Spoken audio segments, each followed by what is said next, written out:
next topic is Mendeleev's classification for periodic table, and his classification is one of the most advanced and most refined classification for periodic table in his time. ठीक है, अपने time का सबसे best classification जो था वो मेंडेलीव्स का ही था.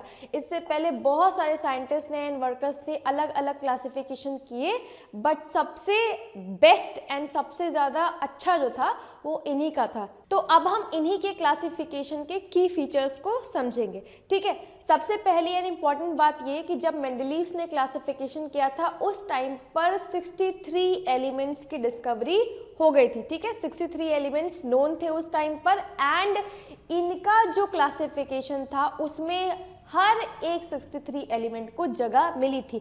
ये इसका सबसे बड़ा एडवांटेज था.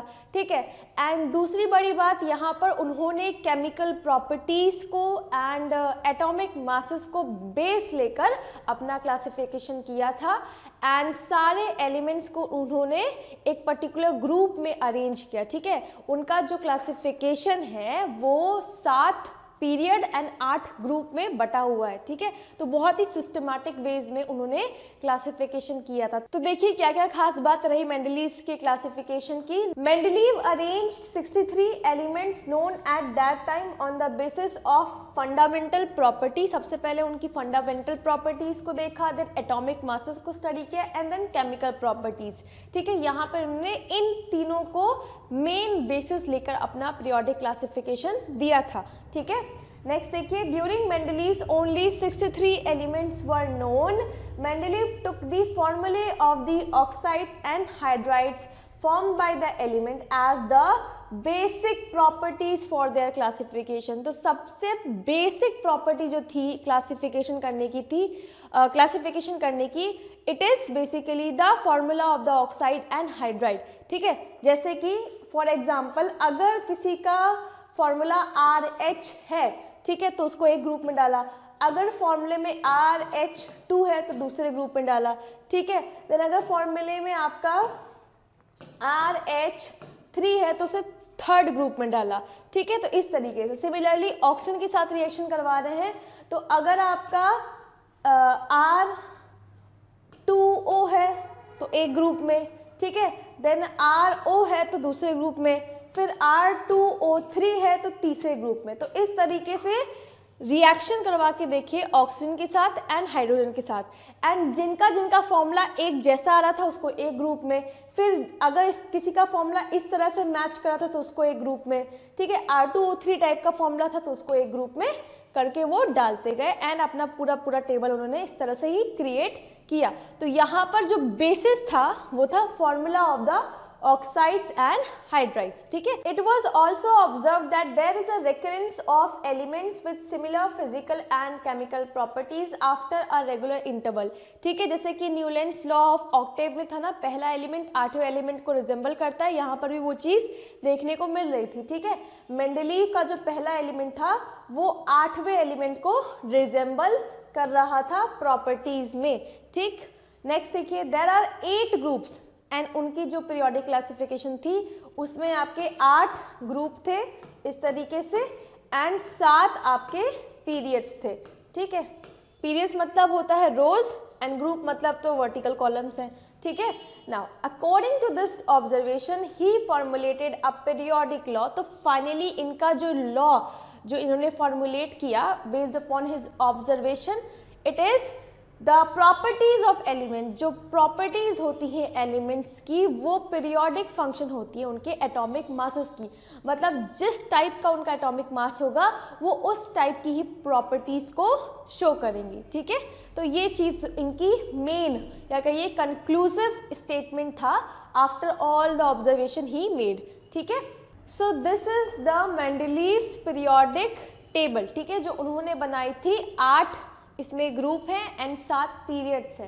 ठीक है, तो सबसे पहले देखो ऊपर आपको क्या दिखाई दे रहा है, ऑक्साइड एंड हाइड्राइड के फॉर्मूले लिखे हैं. ठीक है, एंड ये जो ग्रुप है इन्हीं के बेसिस पे बनाए गए हैं.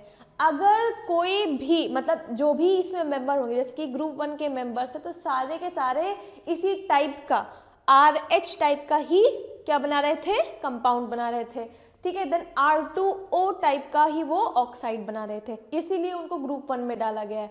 तो ये जो भी इन्होंने कैटेगरी बनाई है ग्रुप 1, ग्रुप 2, ग्रुप 3, वो किस बेसिस पे बनाई है, उनका रिएक्शन करवाया था ऑक्सीजन एंड हाइड्रोजन के साथ। तो अगर RH, R मतलब इसमें का जो भी मेंबर है, चाहे पोटेशियम, सोडियम, लिथियम, हाइड्रोजन, कोई भी, ठीक है, जब उसको हम हाइड्रोजन से रिएक्ट करवाएंगे तो क्या हो जाएगा, वो RH टाइप का ही बनाएगा। जब दूसरा मेंबर होगा तो RH2 बनाएगा, जैसे कि लिथियम है तो लिथियम ग्रुप 1 का मेंबर है तो RH कैटेगरी का हो गया, दैट इज LiH हाइड्राइड बनेगा, ठीक।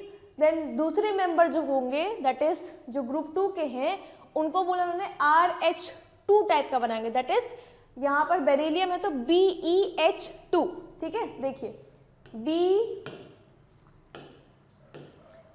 BeH2, जबकि यहाँ पे जो लिथियम होगा वो बनाएगा LiH, ठीक है। यहाँ पे बोरॉन जो होगा बनाएगा BH3, ठीक है। यहाँ पे कार्बन जो होगा वो बनाएगा CH4, ठीक है। जो ऊपर आपको दिख रहा है वैसा ही आपको फॉर्म करना है। नाइट्रोजन जो होगा वो बनाएगा NH3, ठीक है। ऑक्सीजन जो होगा, एंड सारे मेंबर्स, केवल ऑक्सीजन नहीं सारे, ठीक है, मैं आपको बस एग्जांपल समझा रही हूँ। ऑक्सीजन जो होगा वो बनाएगा H2O, ठीक है। देन ये जो है फ्लोरीन है वो बनाएगा फ्लोरीन हाइड्राइड FH, ठीक, इस तरीके से। तो इस तरीके से उन्होंने सारे एलिमेंट्स को क्लासीफाई किया।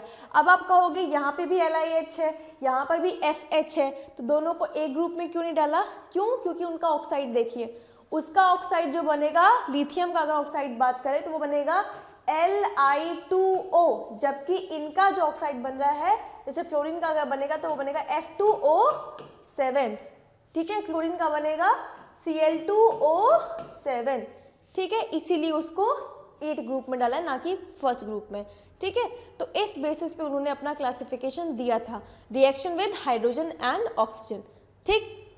एक और खास बात यहाँ पे आप देख सकते हो, यहाँ पे बाकी सब तो ब्लैक से लिखा है, ये मैंने आपका रेड कलर से लिखा है। ये चीज़ जो है, ये जो मेटल्स आपको दिख रहे हैं, स्कैंडियम, गैलियम एंड जर्मेनियम, ये आपके उस टाइम पर नहीं डिस्कवर हुए थे। एंड सबसे खास बात मेंडलीव की यही थी, ठीक है, उन्होंने अपने टेबल में जो अनडिस्कवर्ड एलिमेंट है उसके लिए भी गैप रखा था, ठीक है। यहाँ पर ये वाला एलिमेंट डिस्कवर नहीं हुआ था तो इन्होंने इसके लिए स्पेस छोड़ दिया था, ठीक है। गैलियम के लिए भी स्पेस छोड़ दिया था, जर्मेनियम के लिए भी स्पेस छोड़ दिया था, क्यों, क्योंकि उन्हें पता था कि आने वाले टाइम पे जब डिस्कवरी होगी तो वो इस जगह पर परफेक्टली फिट हो जाएंगे। And this is one of the best advantage of Mendeleev's periodic table over any other periodic table जो कि उस टाइम पे बनी थी, ठीक है। उन्होंने अनडिस्कवर्ड एलिमेंट के लिए भी जगह छोड़ के रखी थी, ठीक है। नाउ अब ये जो एलिमेंट है ये तो बाद में डिस्कवर्ड हुए हैं, तो इन्होंने इसके क्या नाम दिए थे वो भी सुन लीजिए। स्कैंडियम को उन्होंने एका बोरॉन बोला, ठीक है, गैलियम को उन्होंने एका एल्यूमिनियम बोला एंड जर्मेनियम को एका सिलिकॉन बोला, ठीक है। एंड उन्होंने कहा कि ये एलिमेंट्स जो हैं ये इन्हीं को रिजेंबल करेंगे। बोरॉन मतलब बोरॉन पहले आएगा, स्कैंडियम बाद में आएगा। गैलियम मतलब एका गैलियम मतलब एल्यूमिनियम पहले होगा, गैलियम उसके बाद आएगा। एका सिलिकॉन मतलब सिलिकॉन उसके पहले होगा और जर्मेनियम उसके बाद में, ठीक है। तो इस तरह से उन्होंने 3 अलग अलग स्पेसेस छोड़ रखी थी अपने पीरियोडिक क्लासिफिकेशन में, ठीक है। So this is overall Mendeleev's classification. So now next is advantages of Mendeleev's periodic table. सबसे पहले एडवांटेज तो यही था कि सारे जितने भी 63 एलिमेंट्स थे उनको उन्होंने उसमें फिट किया था, अपने पीरियोडिक टेबल में उसको एक जगह दी थी, ठीक। दूसरा देखिए, he left gaps for yet to be discovered element, तो जो एलिमेंट डिस्कवर नहीं हुए थे उसके लिए भी उन्होंने जगह रखी थी अपने पीरियोडिक टेबल में। Next, he predicted the properties of undiscovered element and thus help in the discovery of these elements later on। इन्होंने वो जो फ्यूचर में अभी एलिमेंट डिस्कवर होने वाले थे उसकी प्रॉपर्टीज पहले से ही प्रिडिक्ट कर ली थी, ठीक है, एंड वो सही भी निकली, ठीक है। जो भी उन्होंने एटॉमिक मास, डेंसिटी एंड उनके जो भी कंपाउंड्स बनने थे वो जो भी उन्होंने बताया वो सारा का सारा एग्जैक्टली मैच हुआ जब वो एलिमेंट्स लेटर ऑन डिस्कवर्ड हुए। कौन कौन से थे? स्कैंडियम, गैलियम एंड जर्मेनियम, ठीक है। अब देखो, he named them by prefixing a Sanskrit numeral that is eka, ठीक है। जैसे कि आप देख सकते हो एका बोरॉन, एका एल्यूमिनियम एंड एका सिलिकॉन, ठीक है। उस टाइम पे तो ये नाम थे नहीं उनके, स्कैंडियम, जर्मेनियम, गैलियम, तो उन्होंने उसके लिए क्या नाम दे दिया, स्कैंडियम के लिए एका बोरॉन, एका एल्यूमिनियम दैट मीन्स क्या था इसके लिए, गैलियम, एंड एका सिलिकॉन मतलब जर्मेनियम, ठीक है। तो ये चीज़ आपकी कई बार एग्जाम में पूछी जाती है, तो आपको पता होना चाहिए कि एका बोरॉन किसको रिजेंबल कर रहा था, मतलब कौन से एलिमेंट के लिए नाम दिया था उन्होंने। एका बोरॉन मतलब स्कैंडियम, ठीक है, एका एल्यूमिनियम मतलब गैलियम के लिए है, ठीक है, एंड एका सिलिकॉन मतलब जर्मेनियम, ठीक। Now next is limitations of Mendeleev's periodic table. सबसे पहला जो लिमिटेशन था या ड्रॉबैक था वो ये था कि उनका जो भी पीरियोडिक टेबल थी वो एटॉमिक मासेस के ऊपर बेस्ड थी, दैट इज इंक्रीजिंग ऑर्डर में सारे एलिमेंट आपके उन्होंने अरेंज किए थे, ठीक है।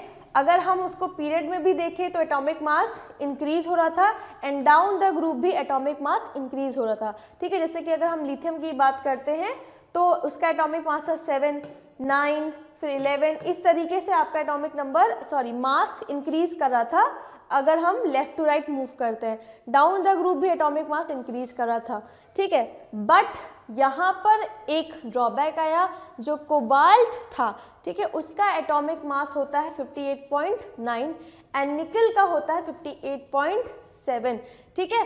एंड इनकी पीरियोडिक टेबल में होना क्या चाहिए था, increasing order of atomic mass है तो कोबाल्ट को, ठीक है, कोबाल्ट को आगे होना चाहिए था, निकल को पीछे होना चाहिए था। क्यों? क्योंकि इसका एटॉमिक मास कम है, इसका ज़्यादा है, लेकिन ऐसा नहीं है, कोबाल्ट को पीछे रखा गया है एंड निकल को आगे रखा गया है, ठीक है। And this is one of the main limitation of his periodic table. Now next is the position of isotopes couldn't be explained. Since we all know that इन्होंने जितनी भी एलिमेंट को अरेंज किया था वो increasing order of atomic masses पर arrange किया था, ठीक है। बट आइसोटोप्स को वो एक्सप्लेन नहीं कर पाए। आइसोटोप्स क्या होते हैं, वो एलिमेंट जिनका एटॉमिक नंबर तो सेम होता है बट एटॉमिक मास डिफरेंट होते हैं। जैसे कि कार्बन के 3 डिफरेंट आइसोटोप्स है, कार्बन 12, कार्बन 13, कार्बन 14, इनके एटॉमिक मासेस डिफरेंट है, 12, 13 एंड 14। सिमिलरली क्लोरीन के भी 2 आपके आइसोटोप्स होते हैं, क्लोरीन 35, क्लोरीन 37, ठीक है। तो अगर हम उस बेसिस पे देखें तो क्लोरीन 35 को अलग रखना चाहिए एंड क्लोरीन 37 को अलग ग्रुप में रखना चाहिए, ठीक है। Similarly carbon 12, carbon 13 and carbon 14 को भी अलग अलग ग्रुप मिलने चाहिए, बट ये चीज़ उन्होंने नहीं की। उन्होंने अब जितने भी आइसोटोप्स थे उसको एक ही जगह पर रखा, ठीक है। तो यही चीज़ था, the position of isotopes could not be explained by his periodic table. Now next is position of hydrogen.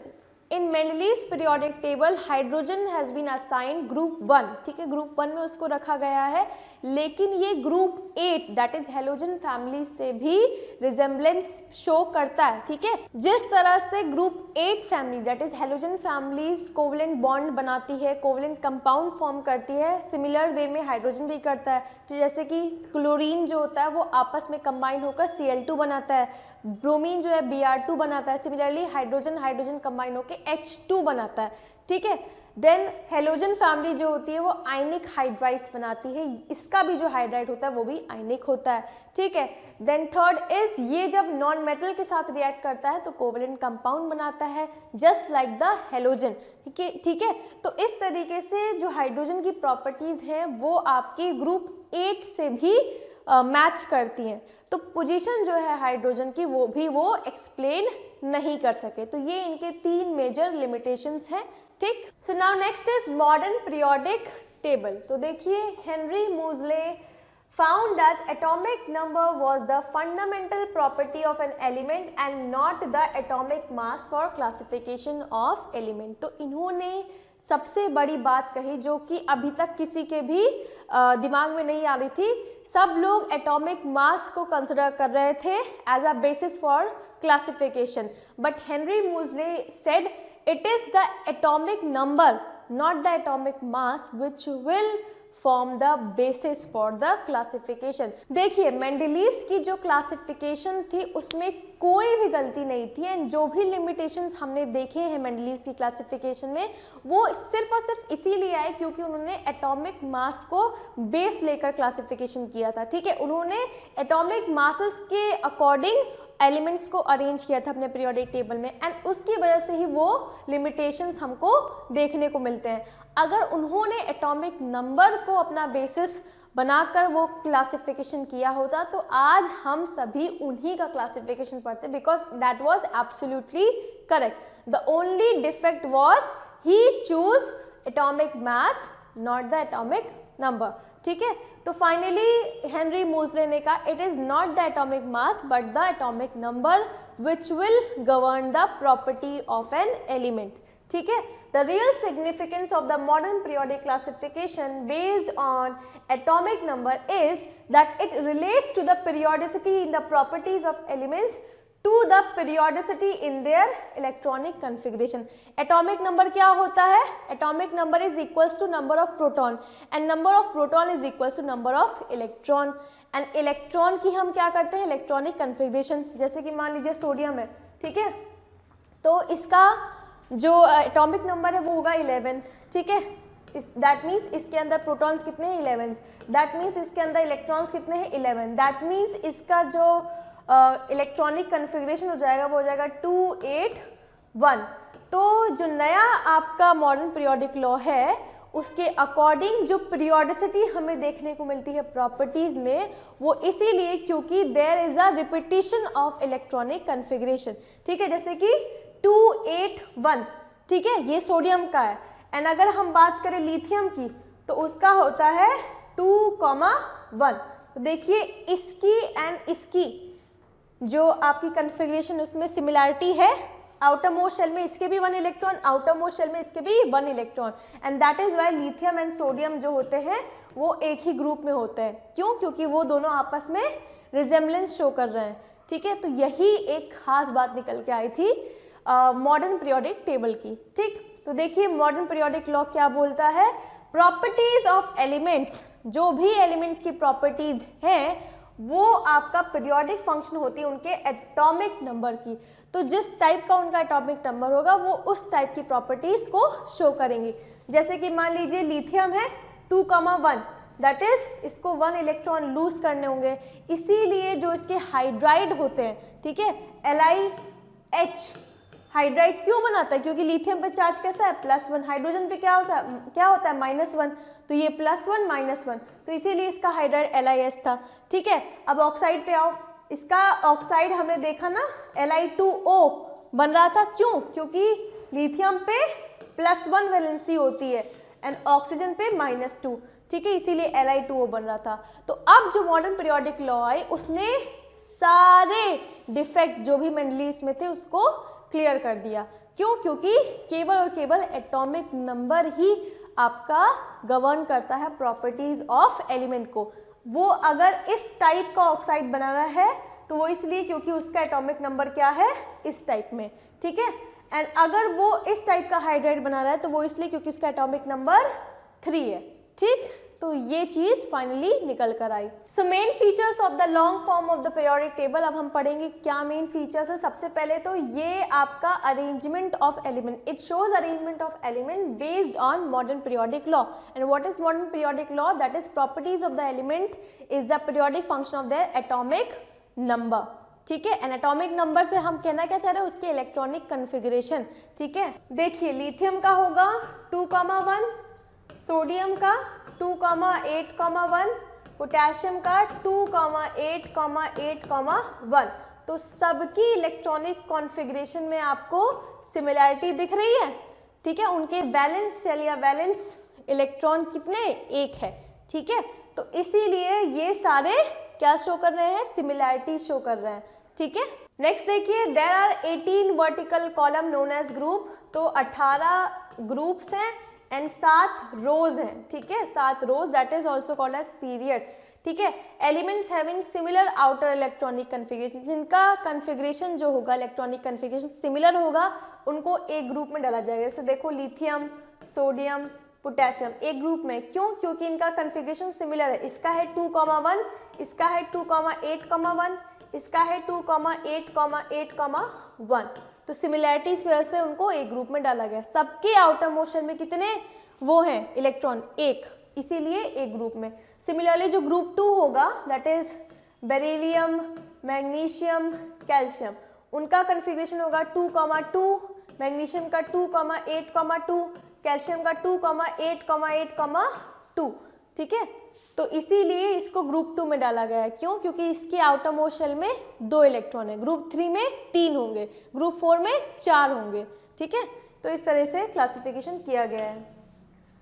Each group in the table signifies identical outer shell electronic configuration। जैसे कि ग्रुप 1 है तो उसको 1 इसीलिए बोला गया क्योंकि जो 1 ग्रुप के जितने भी मेंबर हैं उसके आउटर मोस्ट शेल में एक इलेक्ट्रॉन है। ग्रुप 2 के मेंबर्स इसलिए ग्रुप 2 में डाले गए क्योंकि उनके आउटर मोस्ट शेल में 2 इलेक्ट्रॉन्स है, दैट इज उनकी वैलेंसी कितनी है? +2। ग्रुप 3 के आउटर मोस्ट शेल में 3 इलेक्ट्रॉन, ग्रुप 4 के आउटर मोस्ट शेल में 4 इलेक्ट्रॉन, ग्रुप 5 के आउटर मोस्ट शेल में 5 इलेक्ट्रॉन, 6 है तो 6 इलेक्ट्रॉन, 7 है तो 7 इलेक्ट्रॉन्स, 8 है तो 8 इलेक्ट्रॉन्स। ठीक है, तो जितने आउटर मोस्ट शेल में इलेक्ट्रॉन्स होंगे उनको उसी ग्रुप में डाल दिया गया है। ठीक है, 1, 2, फिर 14, 15, 1, 2, 3 दैट इज 13, 14, 15, 16, 17, 18। 13 क्यों बोल रहे? बीच में आपका डी ब्लॉक आ जाता है, दैट इज ट्रांजिशन एलिमेंट, उसको हम टोटली अलग से पढ़ते हैं। ठीक है, वो अभी आप बाद में जानोगे। नेक्स्ट देखिए each period starts with filling of new shell. तो अगर फर्स्ट पीरियड के मेंबर है तो उसमें केवल एक ही शेल होगा। ठीक है, सेकेंड पीरियड के मेंबर हैं तो उसमें 2 शेल होंगे। ठीक, 1 और 2 इस तरीके से। थर्ड पीरियड के मेंबर है तो उसमें होगा 1 shell, 2 shell, 3 shell. Fourth period का मेंबर है तो इसमें एक और ऐड कर लीजिए, 4 शेल हो जाएंगे। ठीक है, फिलिंग देखो, पहले पीरियड में कौन आता है? आपका केवल और केवल हाइड्रोजन एंड हीलियम, तो उसमें केवल एक ही शेल प्रेजेंट होता है। ठीक है, एंड दूसरे पीरियड के मेंबर्स हैं तो उसमें एल तक जाता है, दैट इज 2 शेल्स। ठीक है, जितने भी आपके सेकेंड पीरियड के मेंबर्स हैं जैसे कि लिथियम है, ठीक है, देखो लिथियम होता है, बेरिलियम होता है, करेक्ट है ना, फिर बोरॉन होता है, फिर कार्बन होता है, नाइट्रोजन, ऑक्सीजन एंड फ्लोरीन। इन सभी के जो शेल होगी वो आपकी 2 होगी, एक के शेल, दूसरी एल शेल। ठीक है, सब में ही 2 शेल्स प्रेजेंट होंगी। ठीक, इस तरीके से। देन थर्ड शेल होगा तो उसमें 3 शेल्स हो जाएंगी, थर्ड में एक और बढ़ा लीजिएगा। एंड फोर्थ पीरियड के मेंबर्स हैं उसमें एक और शेल इंक्रीज हो जाएगी। इस तरीके से आपका पीरियड्स में फिलिंग होती है। Okay students, so the periodic table is finally divided into 4 blocks. तो बेस्ड ऑन ऑब्जर्वेशन फाइनली जो 4 ब्लॉक्स जो पीरियोडिक टेबल में बनाए गए हैं वो क्या क्या हैं? S, P, D and F block. Also जो मॉडर्न पीरियोडिक टेबल है उसको बनाने वाले हैं आपके नील बोर। ठीक है, इसको याद रख लीजिएगा, किसने नया मॉडर्न पीरियोडिक टेबल बनाया है? नील बोर ने बनाकर दिया था। ठीक है, एंड इसमें 4 ब्लॉक्स होते हैं, S block, P block, D block and F block. S block जो होता है वो ग्रुप 1 एंड ग्रुप 2 के मेंबर्स के लिए होता है। पी ब्लॉक जो होता है वो group 13 to 18 that is from the boron to आपकी हीलियम। ठीक है, noble gas family. D block elements group 3 to 12। तभी मैंने बोला ना बोरॉन को 13 ग्रुप में डाला है क्योंकि जो ग्रुप 3 से लेकर ग्रुप 12 है वो आपका डी ब्लॉक के लिए है। Next is F block elements, the elements place at the bottom of the periodic table. F block को सबसे नीचे रखा गया है। ये भी आपके किस टाइप के एलिमेंट्स हैं? ट्रांजिशन एलिमेंट्स हैं। ठीक है, D block and F block के एलिमेंट्स जो होते हैं वो ट्रांजिशन एलिमेंट्स होते हैं। ठीक, इसको कहा जाता है लेंथेनॉइड्स एंड एक्टिनॉइड्स एंड नीचे रखा गया, बॉटम में इनको जगह दी गई है एफ ब्लॉक को। ठीक है students, so this is the periodic table, modern periodic table of the elements, जिसमें आपको ग्रुप 1 दिखाई दे रहा है एंड ग्रुप 2 दिखाई दे रहा है, इसको ही बोला जाता है एस ब्लॉक। ठीक है, देन ये जो ग्रुप 13 to 18 है इसको बोला जाता है पी ब्लॉक। ठीक, ये बीच में जो दिखाई दे रहा है इसको कहा जाता है डी ब्लॉक एंड बॉटम पे है आपका एफ ब्लॉक। ठीक, अब right hand side, sorry left hand side में जितने भी आपको दिख रहे हैं ये सब है मेटल्स। एस ब्लॉक जो होता है वो प्रॉपरली मेटल्स का है। ठीक है। एंड इस साइड में, राइट साइड में आपके नॉन मेटल्स होते हैं एंड मेटलॉइड्स भी होते हैं। मेटलॉइड्स क्या होते हैं? Those element which has properties intermediate between metals and non metals, इसीलिए इनको सेमी मेटल्स भी कहा जाता है। एग्जाम्पल्स क्या क्या है? Number 1 boron, silicon, arsenic, tellurium, polonium, ठीक है। So these are the examples of metalloids. बाकी राइट साइड में बाकी सारे आपको दिख ही रहे हैं, ये क्या है? Non metals. And extreme right side में है हमारी group 18 that is Nobel gas family, ठीक है। So this is the periodic table. Now next is limitations of modern periodic table. Although modern periodic table is most accurate till now, but still it has some limitation. जब से पहला limitation है position of hydrogen. Still the position of hydrogen is uncertain. इसको हम group 1 में भी consider करते हैं एंड आपका ग्रुप 17 में भी कंसिडर करते हैं। दैट इज इसको एल्कली मेटल के साथ भी रखा जाता है एंड हेलोजन फैमिली के साथ भी रखा जाता है। तो position of hydrogen is not fixed in the modern periodic table. Next is lanthanoids and actinoids are placed at the bottom. जो एफ लॉग के मेंबर्स हैं उनको अलग से रखा गया है, उनको पीरियोडिक टेबल के अंदर नहीं, अलग से बॉटम में रखा गया है। So this is also a limitation of modern periodic table, ठीक।